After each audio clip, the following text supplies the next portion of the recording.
Y este concepto era importante para poder conocer si la cantidad de producto que iba a generar teniendo en cuenta mi reactivo limitante.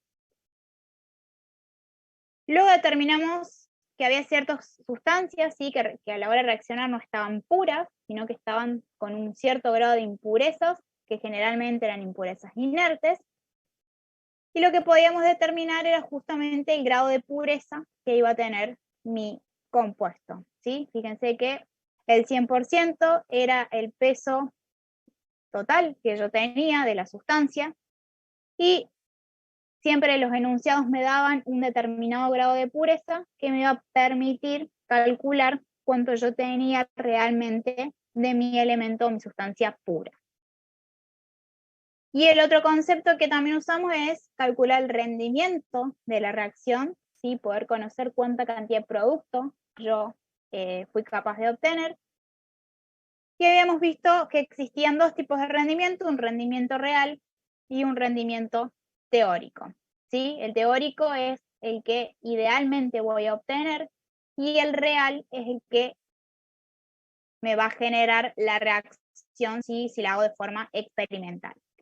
Fíjense que decíamos que ese rendimiento teórico era del 100% que podía generar y el rendimiento real iba a ser un porcentaje que era siempre menor.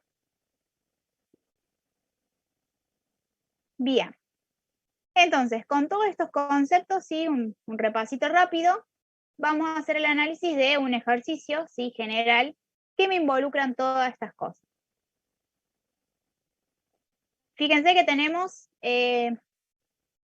partimos de 250 gramos de carbonato de calcio con un determinado grado de pureza que se hacen reaccionar con ácido clorhídrico. Y lo que nos pide es que hagamos el balance de la reacción y calculemos los gramos de uno de los productos generados, los moles de reactivo limitante que van a reaccionar y luego los gramos que vamos a obtener, ¿sí? De la sal con un determinado rendimiento de reacción. ¿Sí? Este ejercicio involucra todos los conceptos que analizamos en esta unidad. Entonces, ¿qué es lo primero que hacemos? Planteamos, ¿sí? Reactivos y productos. Mis reactivos, el carbonato de calcio, el ácido clorhídrico, y mis productos serán el dióxido de carbono por un lado, la sal, que es el cloro de calcio, y agua. Una vez que tengo planteada mi reacción estequiométrica, ¿sí? ¿Cuál es el siguiente paso? Balancearla. Balancearla, muy bien. ¿Y qué le faltaría para balancear si es que no está balanceada la reacción? Bien, colocamos un 2, ¿sí? En el ácido clorhídrico. Y de esta forma logré balancear mi reacción, ¿sí? Entonces la primera etapa está lista. Ahora, para determinar los gramos de dióxido de carbono, ¿sí? Que es uno de mis productos que se generan. ¿Cuál sería el siguiente paso si estos son los datos que me brinda el enunciado? Calcular el reactivo limitante. Calcular si reactivo limitante o reactivo en exceso. Bien. Para calcular reactivo limitante, yo tengo dato del ácido y tengo el dato en masa del carbonato, ¿sí? De mi sal, que está afectado por un cierto porcentaje, ¿sí? Entonces, recuerden que siempre vamos a tener que, en una primera medida, determinar la pureza de mi sal, ¿sí? Es importante que este paso no nos salteemos, porque si no de ahí partimos ya y arrastramos todo el error, ¿sí? Entonces, en una primera medida determino la pureza de esa sal, para ahora sí poder calcular quién será mi reactivo limitante y quién será mi reactivo en exceso, ¿sí? Fíjense que mediante el cálculo determino que yo necesito 151,17 gramos de ácido clorhídrico y originalmente tenía 174, por ende este reactivo es el que me sobra y el limitante será el carbonato de calcio. Bien, ahora ya conozco mi reactivo limitante y mi reactivo en exceso. ¿Cómo continuamos?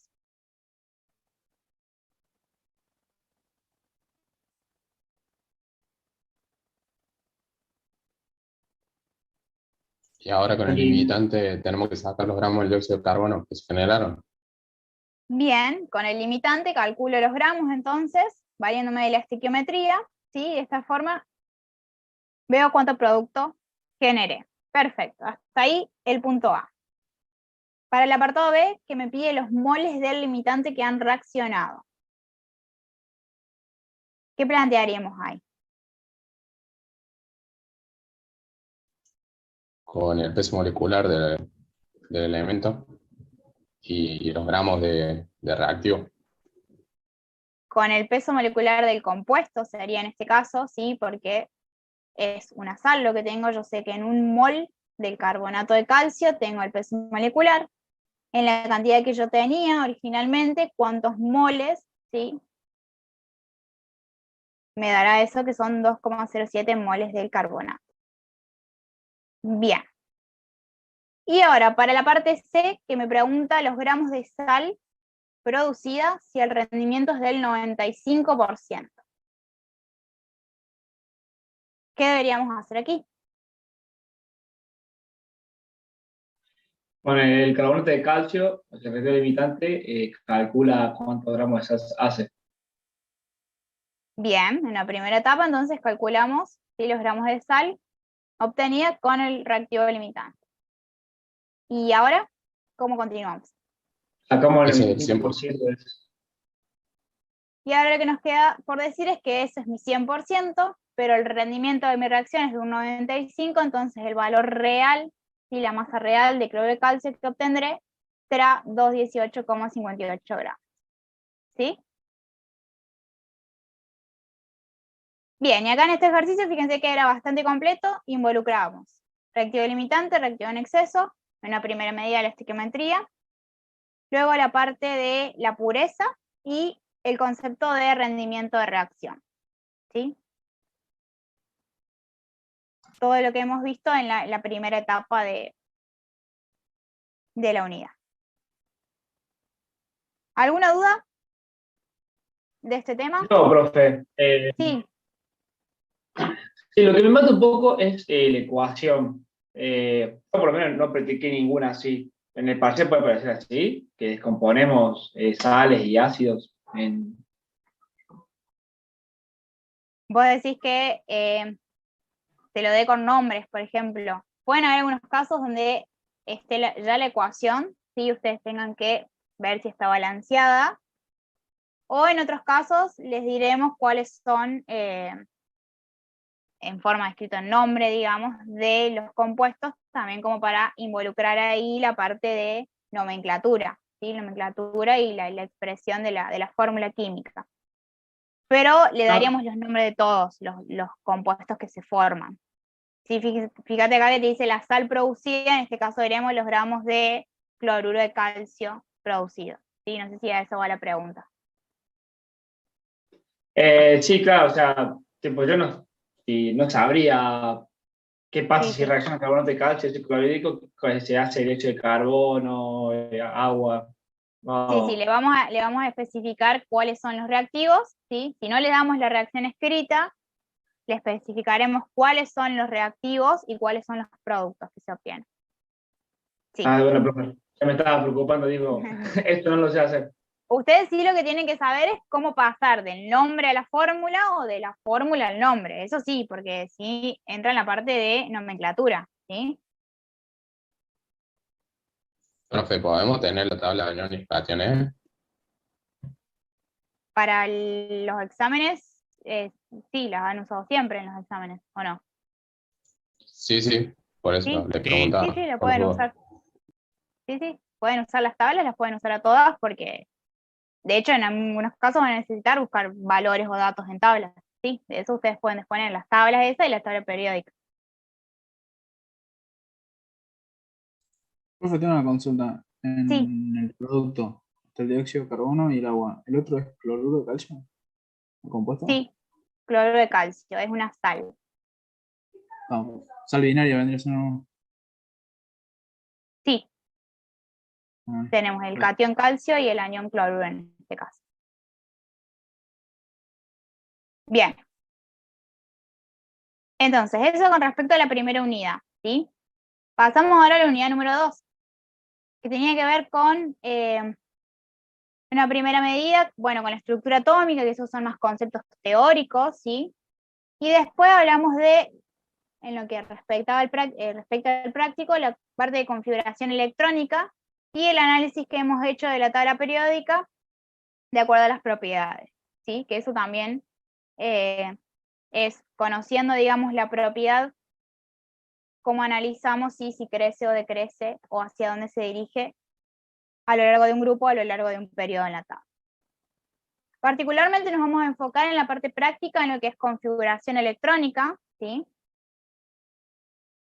Habíamos dicho que cuando hablamos del término de configuración electrónica, dijimos que estábamos viendo en qué manera estaban distribuidos los electrones en mis orbitales atómicos. Y esto lo podíamos realizar de cada elemento teniendo en cuenta lo que conocemos como regla de las diagonales, ¿sí? Para ver cómo eran el llenado de esos orbitales, que siempre se llenan los de menor energía, y una vez que estos estén completos, pasamos a los de energía superior. Dijimos que existían 4 orbitales atómicos, ¿sí? Un orbital S, donde su llenado era con 2 electrones, un orbital P, donde podíamos colocar hasta 6 electrones, un orbital D, en el cual colocábamos 10 electrones, y un orbital de tipo F, donde colocábamos 14 electrones, y todos estos orbitales atómicos. Y lo que teníamos en cuenta, como les dije, era la regla de la diagonal, ¿sí? Como para poder saber cómo va a ser el llenado de esos orbitales en cada elemento. Y otra cosa, ¿sí?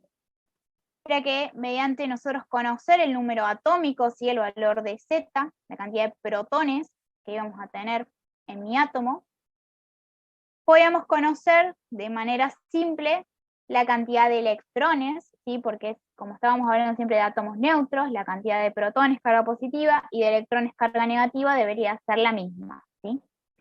Entonces, mediante esto podíamos saber cuántos electrones disponemos en mi átomo y así poder hacer el análisis de cuál será su configuración electrónica, ¿sí? Que eso es lo que justamente vamos a analizar en uno de los ejercicios que tenemos aquí como modelo, ¿sí? Fíjense que lo que me pide es que realice la configuración electrónica para el nitrógeno, el flúor, el potasio, el cloro, ¿sí? Algunos elementos de la tabla, y que luego digamos si estos elementos son elementos representativos. Cuando habíamos hablado del concepto de elementos representativos, dijimos que eran todos aquellos que tenían, ¿sí? Su último electrón en las capas S o capa P, ¿sí? En cambio, los no representativos serán aquellos que tengan sus electrones en las capas D o en las capas F, ¿sí? Son las dos partes.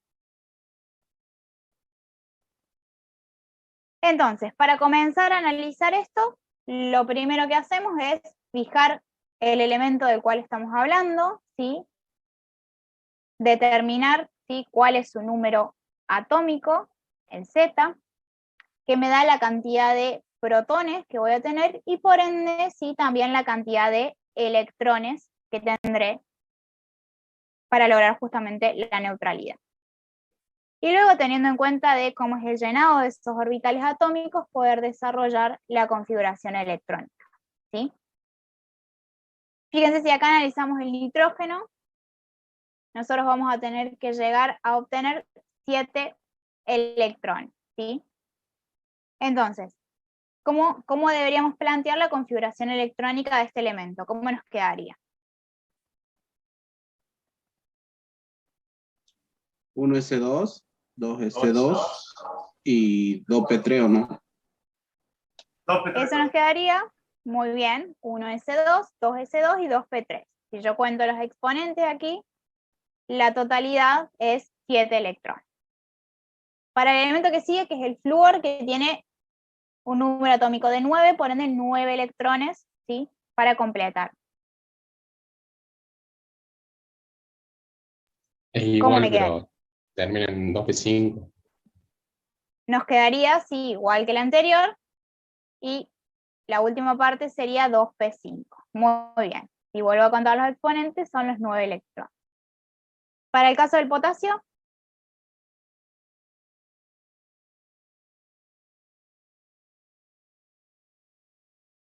son 19 electrones.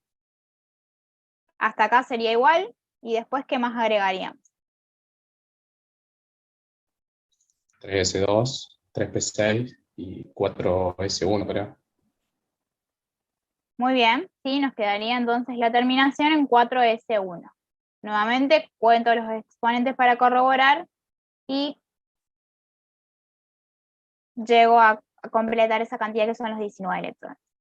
Y para el caso del cloro, en este caso, sí tenemos 17 electrones, por ende, la configuración va a ser muy similar que la anterior, solo que vamos a llegar hasta 3p5, ¿sí?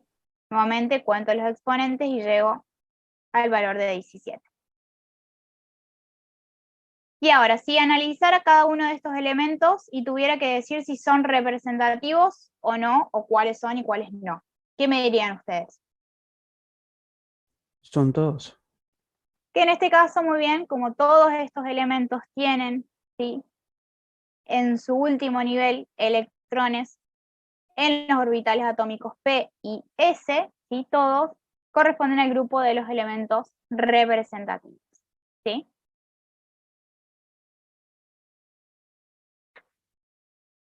Bien. ¿Alguna duda de esta parte?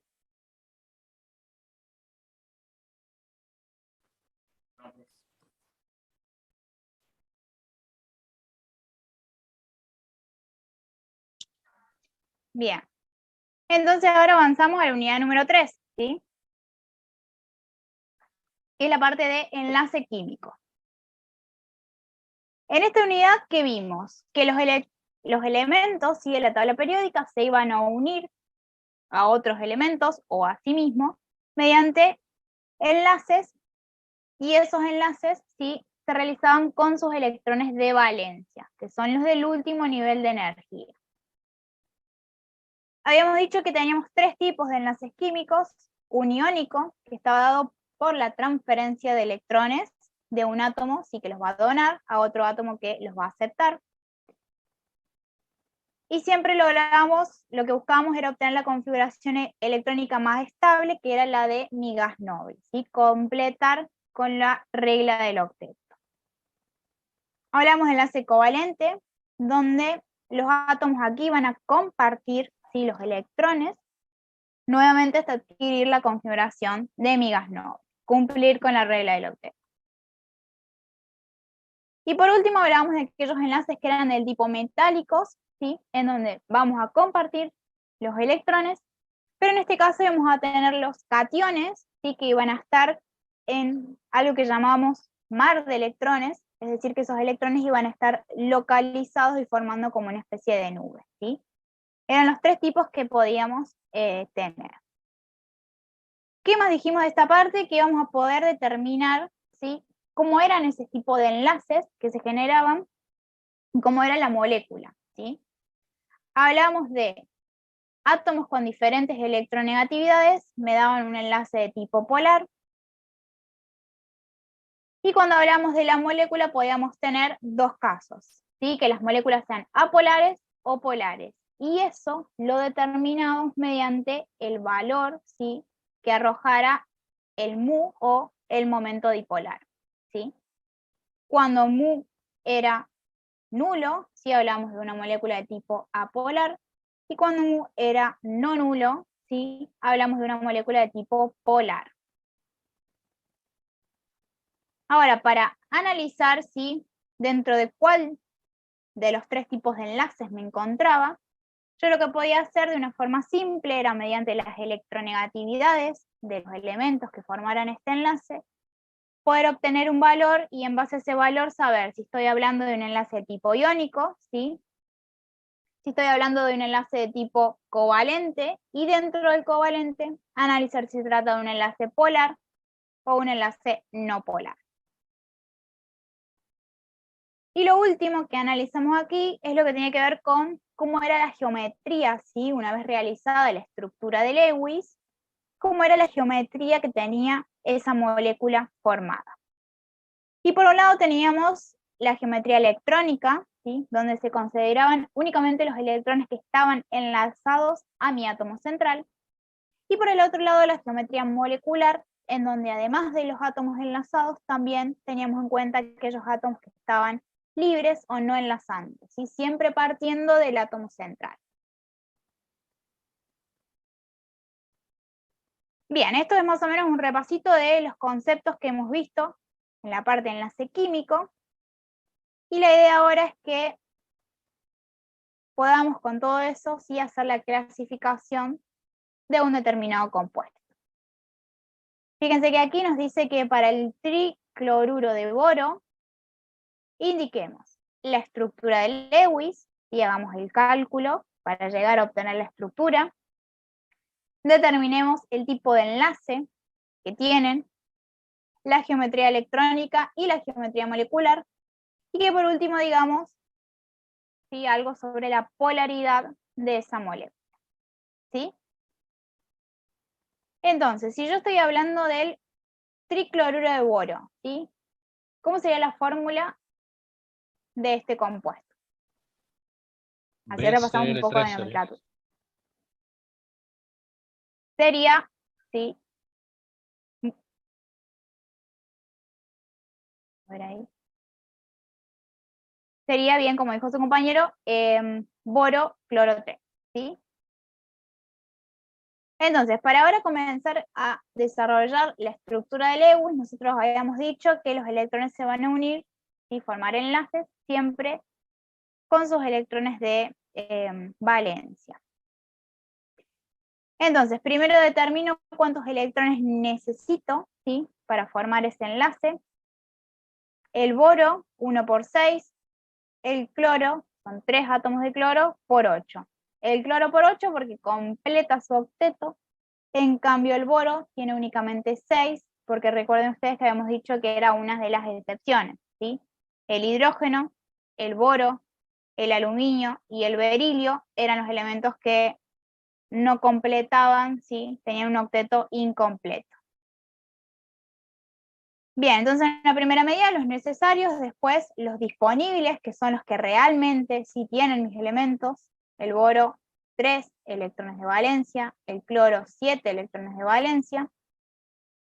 Con la diferencia de ellos podré encontrar, ¿sí? La cantidad de electrones que van a estar formando parte de mi enlace. En este caso son 6, como tengo 2 por cada par, tendré 3 enlaces, ¿sí? Entonces, ahora sabiendo todo esto, ya estoy en condiciones de poder graficar la estructura, ¿sí? Para hacer la gráfica, ¿cuál de los dos elementos es el que voy a colocar en el centro y en base a qué hago eso, digamos? Analizamos las electronegatividades y bueno, el boro da que es menos electronegativo, por lo tanto un Bien. átomo central. Perfecto, ¿sí? El boro es el más electropositivo o menos electronegativo de los dos, entonces irá como átomo central. Y a su alrededor estarán los 3 átomos de cloro, ¿sí? Formando los 3 enlaces, justamente. Y aquí me queda determinada mi estructura de Lewis. Perfecto. Ahora, para analizar el tipo de enlace, ¿sí? Que tenemos aquí. ¿Cómo lo hacemos a esta parte? ¿Qué calcularíamos o qué tenemos en cuenta?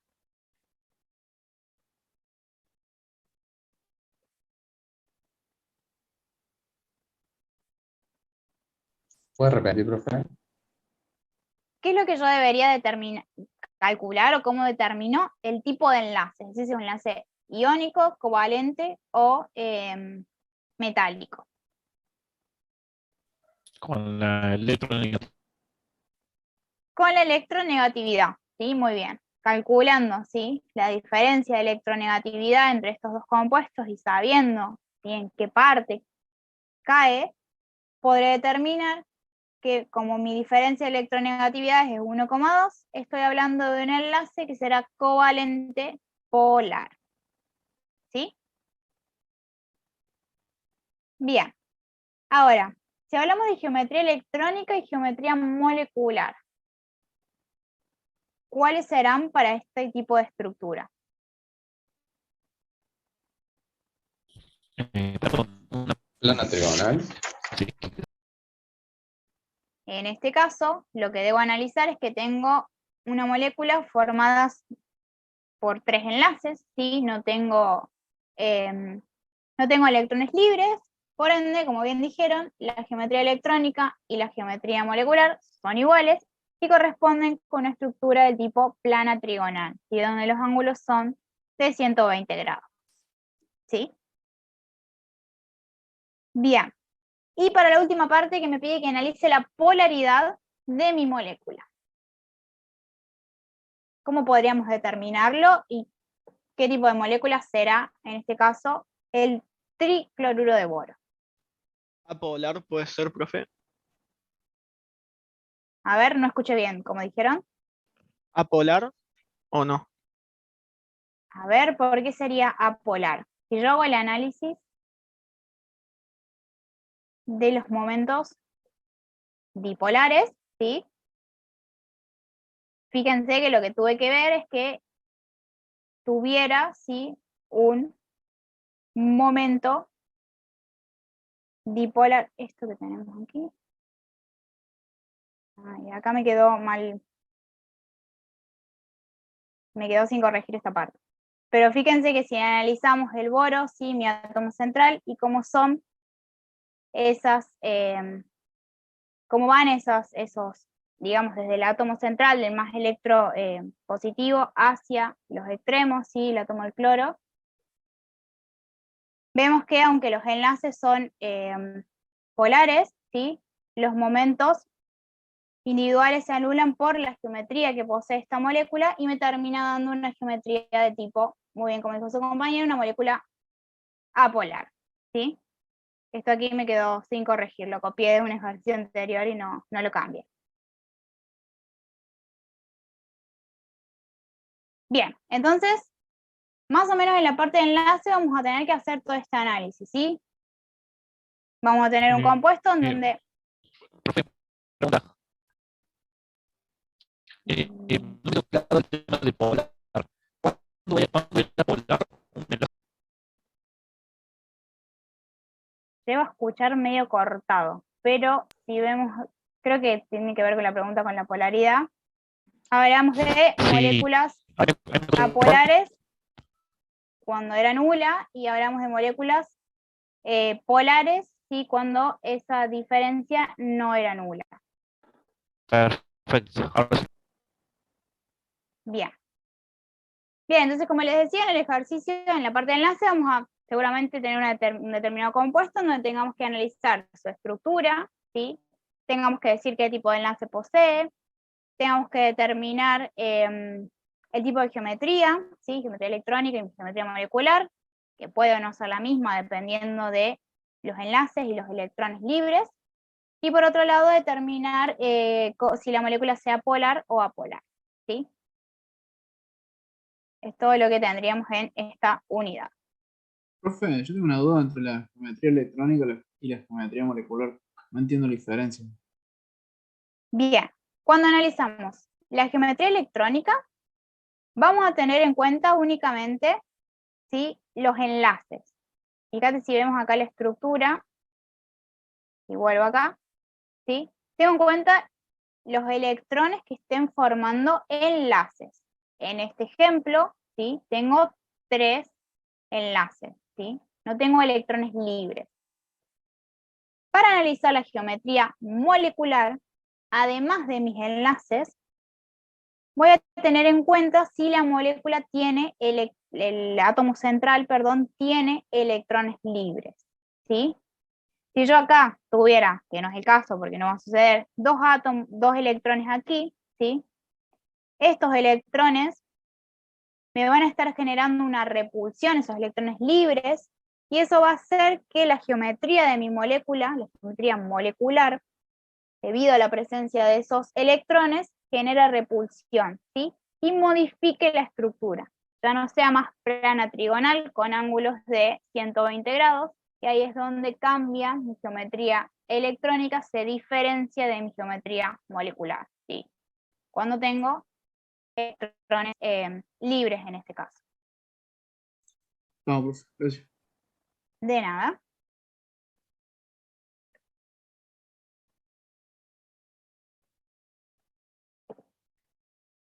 Bien. Pasamos ahora a la parte de estados de agregación. Sí, vamos a analizar particularmente gases, que es donde nos enfocamos más que nada en los ejercicios prácticos. ¿Sí? La parte de sólidos y líquidos eran más bien conceptos teóricos. ¿Sí? Ahora en la clase que sigue con el profe van a ver algo más de la parte de equilibrio que le falta, y después también van a hacer un repaso de las unidades que van al examen. ¿Sí?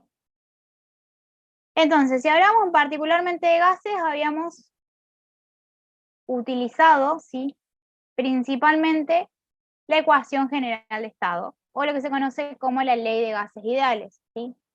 Presión por volumen era igual a número de moles por R, la constante de los gases, por la temperatura.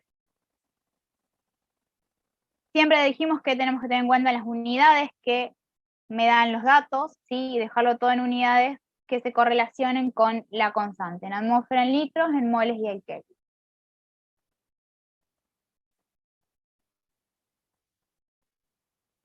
Bien. En la parte de gases también, además de esto, habíamos analizado el caso donde no teníamos un único gas, sino que teníamos mezcla de gases, ¿sí? Ustedes recuerdan que estuvimos viendo el concepto de las presiones parciales, ¿sí?, que era la presión con la que iba a contribuir cada gas como si estuviera solo, ¿sí?, en el recipiente. Y con el concepto de presiones parciales también podíamos determinar la fracción molar que iba a tener ese gas en la mezcla, ¿sí?, concepto que también usamos en la parte de solución. Pero si ahora nos enfocamos, por ejemplo, en la ecuación de gases ideales, ¿sí?, para hacer el análisis de este ejercicio, fíjense que aquí tenemos una reacción, ¿sí?, 8 moles de ácido nítrico con 3 moles de cobre, que dan 3 moles de nitrato de cobre, más 2 moles de óxido nitroso, más 4 moles de agua, ¿sí? Y nos dice que si partimos de 1,5 moles de ácido y 50 gramos de cobre, lo que queremos saber es cuántos moles de monóxido, ¿sí?, vamos a formar.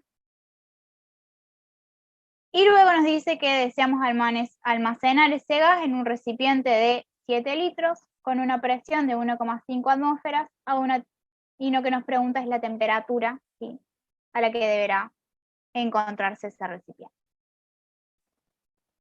Entonces, fíjense que aquí vamos a tener varias cosas relacionadas, ¿sí?, en el ejercicio este que involucra la parte de gas. Por una parte, una reacción donde vamos a ver la estequiometría, el balance de masa, ¿sí?, conceptos de la unidad 1. Por otro lado, tengo cantidades de reactivos y me pide que calcule una determinada cantidad de producto. Entonces aquí nuevamente, ¿qué es lo primero que vamos a tener que determinar?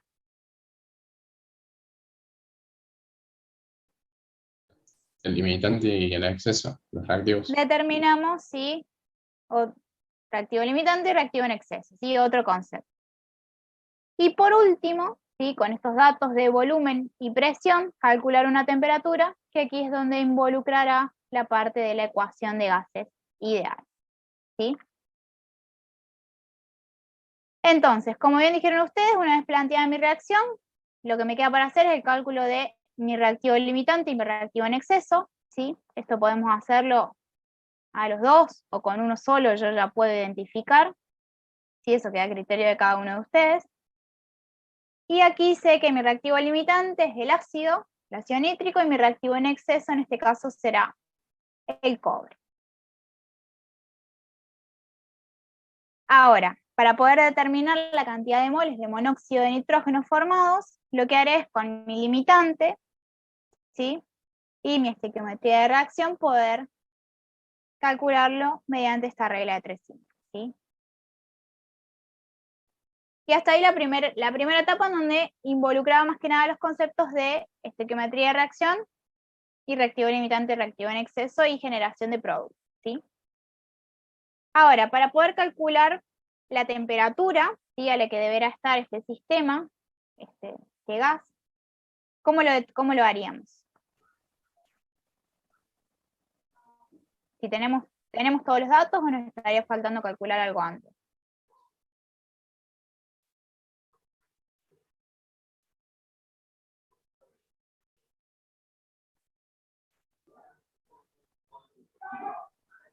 No, sí, tenemos todos los datos para la ecuación de estado, creo que se llama. Bien, sí, a la ecuación de estado de los gases ideales tenemos como dato un volumen, una presión, el número de moles que lo calculamos recién.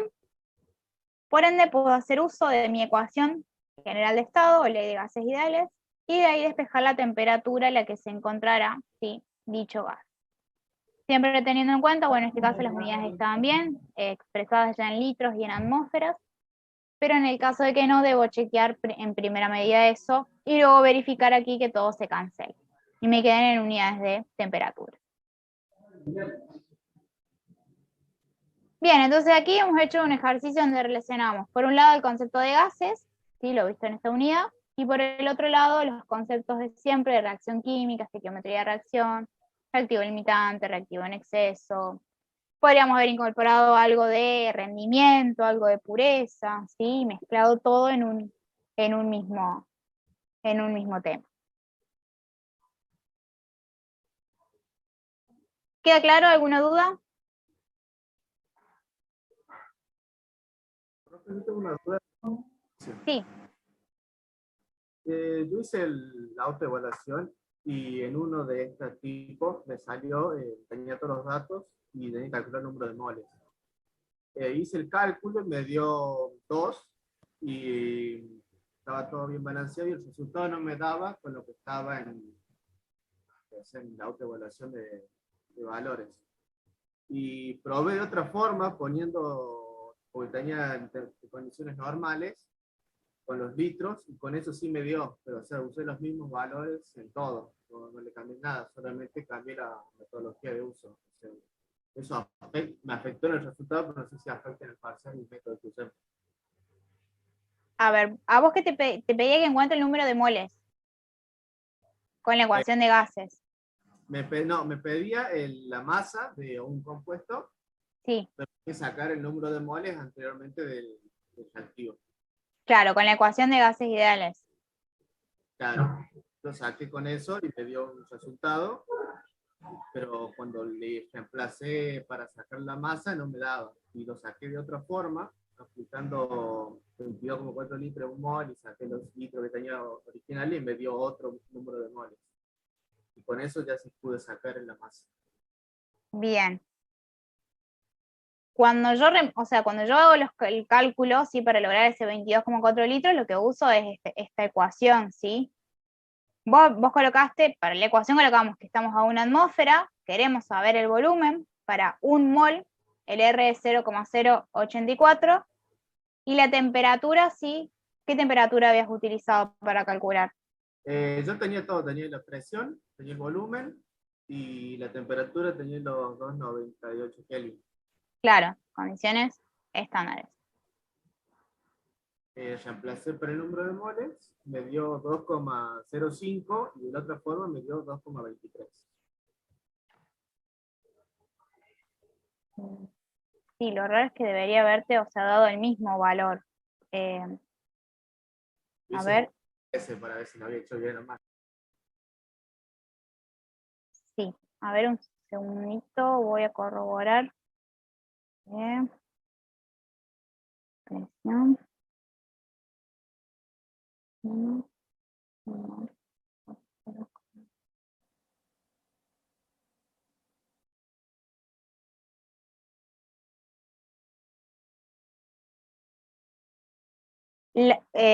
A ver, volvemos de nuevo a las variables. Tenías la presión, que era una atmósfera, ¿o no? ¿O tenía un valor determinado? No, Sí. no, una atmósfera. Tenías una presión. Temperatura normal, 298. Sí. 50 litros. Y de ahí despejaste el número de moles. Y la forma correcta de hacerlo es así. es despejando de la ecuación, digamos. Porque esos 22,4 me sirven únicamente cuando estoy en condiciones normales de temperatura y presión. No estándares. Ojo que no es lo mismo condiciones normales que condiciones estándares, ¿sí? Capaz que por ahí viene la confusión. Cuando son estándares, la temperatura es 298. Cuando son condiciones normales, es 273, que corresponde con el 0 Kelvin. Igual el resultado no me da.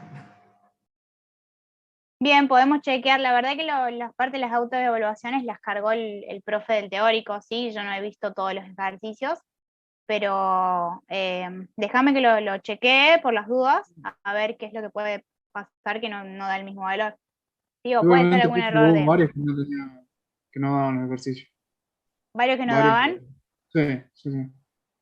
Bien, de último, si ustedes quieren, ahora en la clase el profe teórico les puede consultar porque él es el que armó, digamos, tenía armado esos ejercicios y los puso a disposición como para que ustedes, son ejercicios que él los tenía armado para sus clases, ¿sí?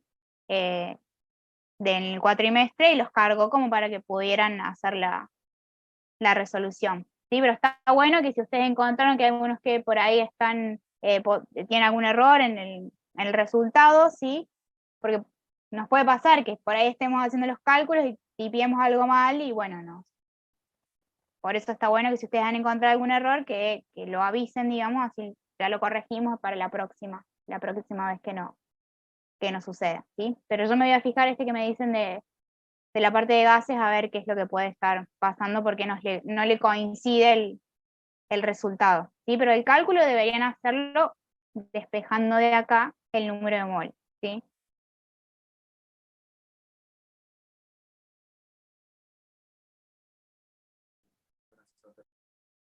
Bien. ¿Alguna consulta más de esta parte?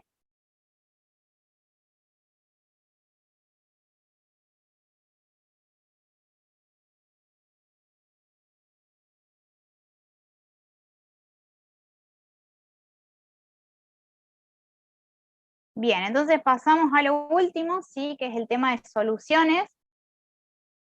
La última unidad que ingresa al primer parcial. Y cuando hablamos de soluciones dijimos que teníamos una mezcla, ¿sí?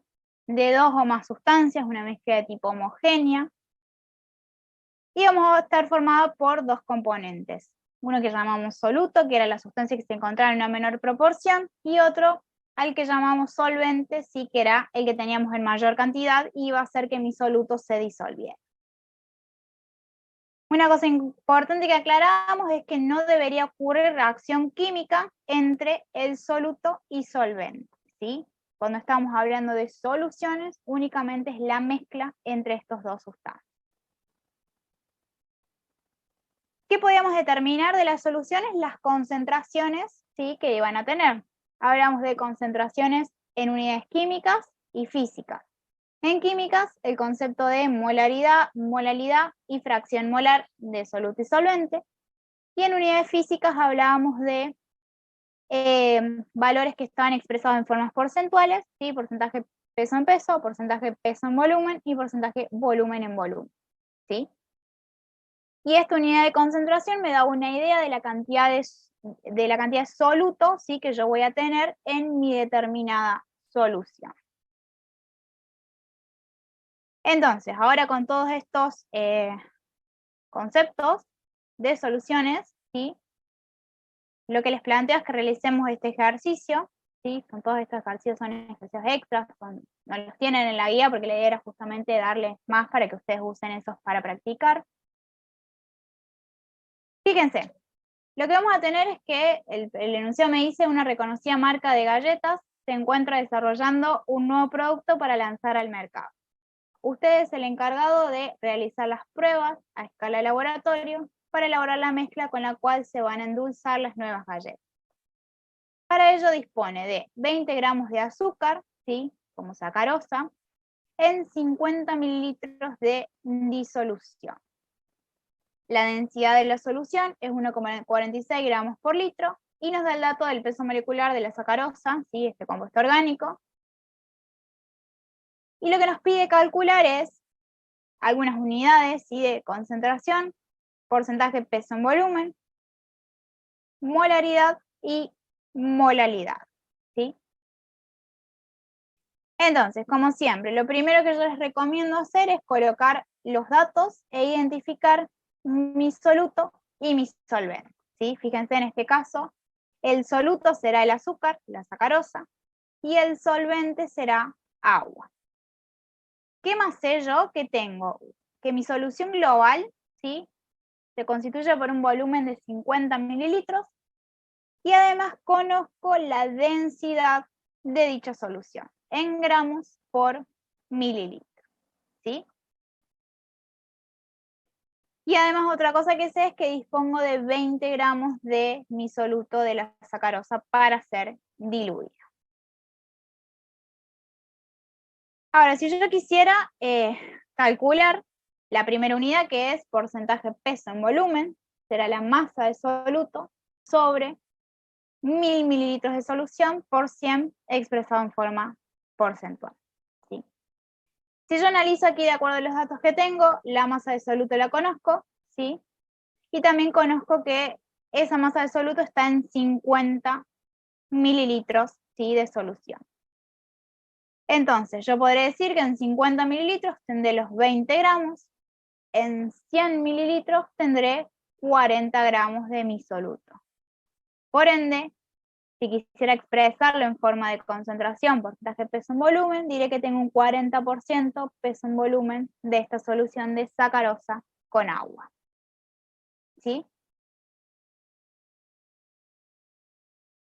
Bien, si ahora querría calcular la molaridad, y voy a estar hablando de los moles de soluto sobre 1 litro o 1000 mililitros de solución.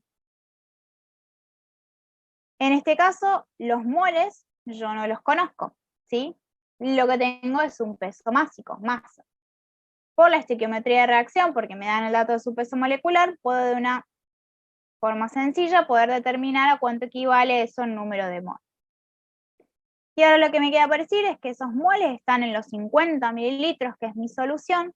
En 1000 mililitros, ¿sí?, tendré un valor de 1,16 moles por litro de solución, que se corresponde con la unidad de molaridad.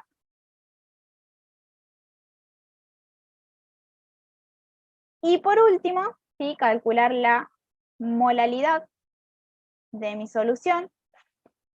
Y en este caso tendré que tener en cuenta los moles de soluto, ¿sí?, que los acabamos de determinar en la etapa anterior, por kilogramo de solvente, ¿sí?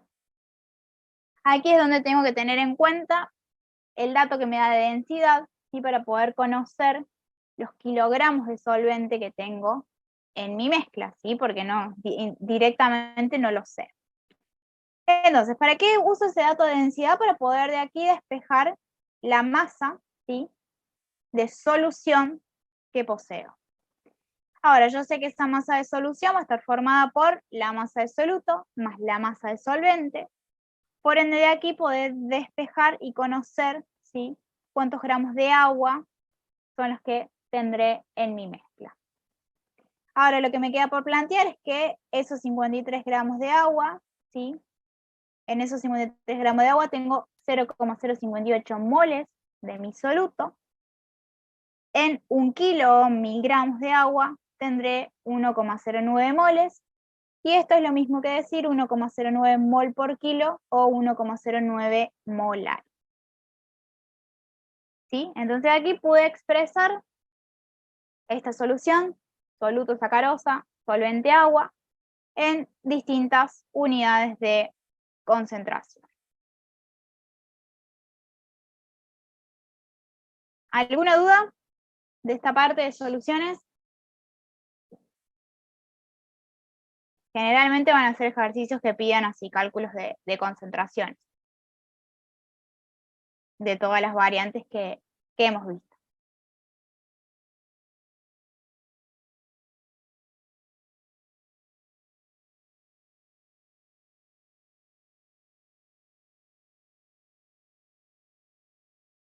No tengo dudas. Bien, perfecto. Entonces creo que es hasta acá que llegamos, ¿sí? Está perfecto.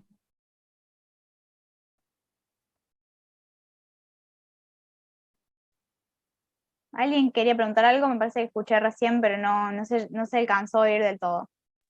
No, que está bien, está perfecto. Se entendió.